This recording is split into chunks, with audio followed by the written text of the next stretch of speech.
Friends, in this video I will be discussing regarding Heisenberg uncertainty principle. I will be proving the Cauchy-Schwarz inequality and then we'll jump to Heisenberg uncertainty relation and not picture.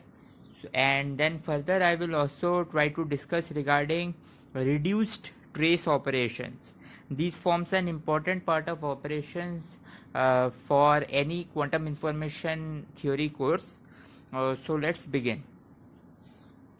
So the Cauchy-Schwarz inequality reads as the following, where each of these V and W they belongs to a Hilbert space. It's necessarily not needed for them to belong to projective Hilbert space. Any Hilbert space with a positive induced norm will work. Hilbert space by definition have positive induced norm, but anyway let's continue. These are the two vectors, so and then given these two are vectors, their linear combination belongs to this vector space, but this won't be normalized. I'm saying that again. So in precisely what it means is that the norm is positive definite, which means that this thing follows, where this psi I have defined it in this manner, so that I can get this precise relation. Okay, now you see, now comes an important point. This positive norm definition is valid irrespective of any lambda belonging to the underlying field. Here it is the complex number, so that's what I have written. So precisely this lambda, if I choose this lambda, this relation still holds. So I plug in this lambda here and then I just put here, you can see I have taken psi conjugate of this, the dual of this guy. So psi, that will just be V plus lambda conjugate W. Okay, so that's what I have used here. So that's why if I use here WV, the conjugate of this is VW. Okay, now moving on. Now from here you can directly do this multiplication. V goes with V to give you this guy, and then you will have this goes with this, but there is this that goes with this, that will minus that one, so you will get this part. So this entire thing must be greater than equal to 0 because of positive definiteness. From here then now it's clear that I can from here I can rearrange to get this result. So this proves our Cauchy-Schwarz inequality. You can check each of the steps on your own. The next part comes by defining these V and W in terms of A and B operators. Given A and B are operators and measurable operators needs to be Hermitian, at least for introductory courses. So if A or B are operators and they are Hermitian, but let's forget about the hermiticity for now. So let's define this two as new vectors. So you see this is W and this is V. These two belongs to the Hilbert space and I am defining them in this manner, where definition of these are operators. If you do a matrix representation, they become matrix or something. Okay, so just del B, yeah, you can do the position representation, you can do momentum representation, everything. So del A is A minus average of A times identity. We need this identity because average of A is a scalar, so I need to multiply it with the identity. So I get del A del B. I have defined it here, where average A, I think you know, so average A is just this. Average A hides the fact that this is not only average A, this is average A with respect to this state psi. So when I write average A, I have to be specific with respect to which state I am asking for this average to be taking, so that I can do that. Well, anyway, so in this case I will be from this definition, from this point, it is quite clear that I am taking the average in throughout this problem with respect to this state psi, which I defined previously as V plus lambda W. If you remember, we used this same state psi to showed that positive asking for positive definiteness leads to the Cauchy-Schwarz inequality.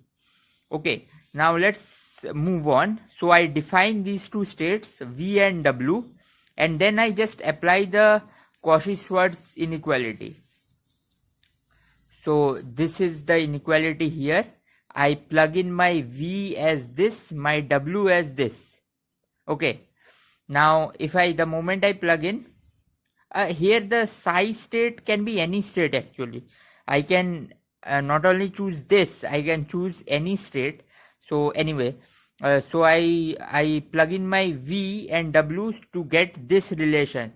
So this relation, this star relation, it follows from the Cauchy-Schwarz inequality. Till now I have not done anything new.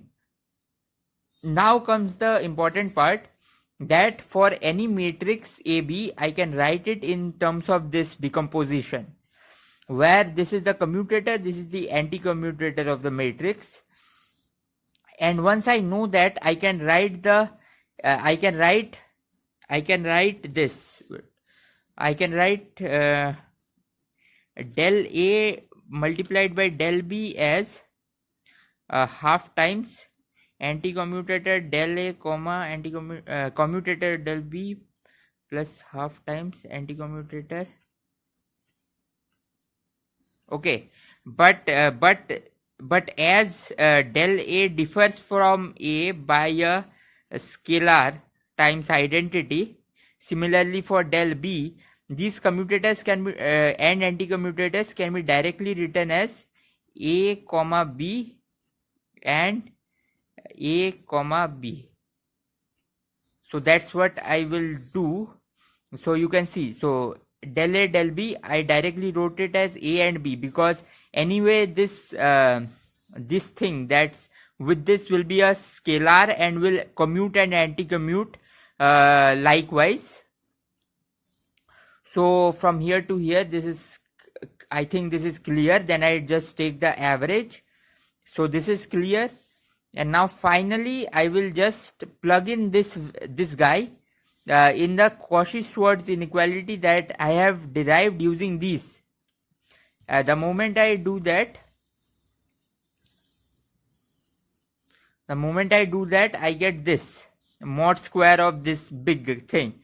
Now you see there is one more important point. So going from here to here, you can just say that, well, this is this plus this. So you are reducing one positive quantity, and so you are appearing here.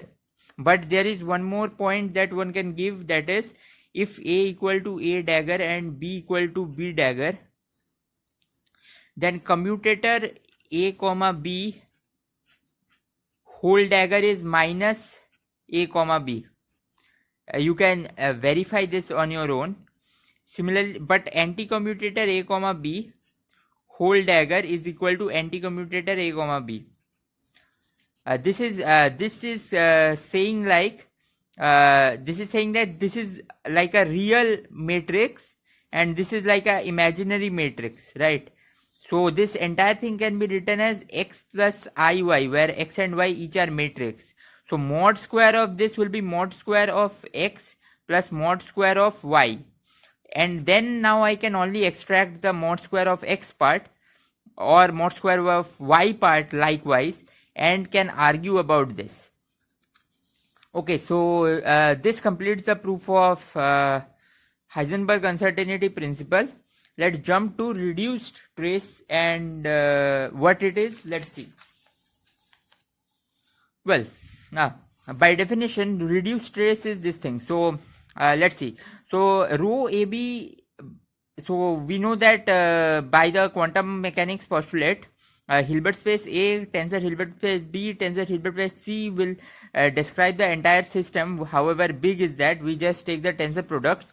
But we can ask the opposite question. The opposite question is that, given I have a big system I have a box where I have box AB system.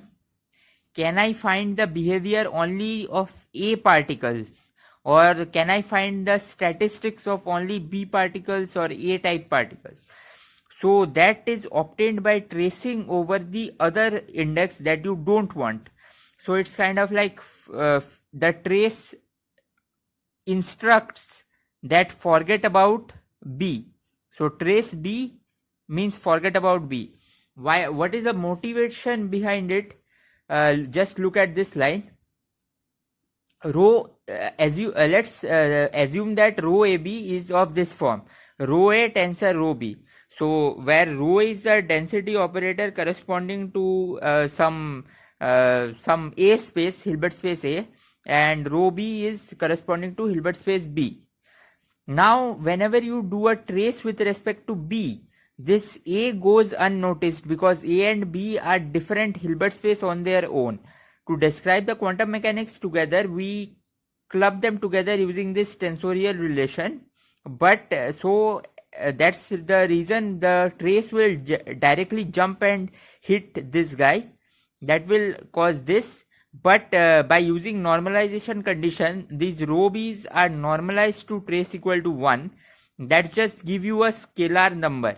It's a identity 1 cross 1. A 1 cross 1 tensor, or 1 cross 1 vector, 1 cross 1 matrix is just a scalar. So it times 1. Okay. So you get rho A back. So that is the motivation that trace with respect to B of rho AB is rho A. But as we are in quantum mechanics realm, we can go much more generalized. Look at this rho A tensor rho B. Rho A tensor rho B in this form. It's apparently a classical behavior because the Hilbert space I have completely decomposed. But we know, in my previous video I have shown that not every state belonging to Hilbert space H A tensor HB can be written in the form of separated to a vector belonging to Hilbert space A tensor a vector belonging to Hilbert space B. So following over that form, let's ask this question, that take rho AB, which is a density matrix corresponding to Hilbert space AB, trace with respect to B to get rho A, then tensor it with trace with respect to A rho AB. So this part is rho B. So then we can ask, is this equal to rho AB? So the point is, given rho AB, which is a density operator corresponding to entire Hilbert space HA tensor HB, I do these two trace operation and I club them together by this tensor product. Is this two things same? So as it turns out that this is not always the case. If they are same, we say that the states are classical or non-correlated. If they are not same, we say that they are correlated. And there is a special important case of correlation that is called entanglement. So let's see it once. So psi 0 is a Bell state. It's a Bell state, zero the zero Bell state.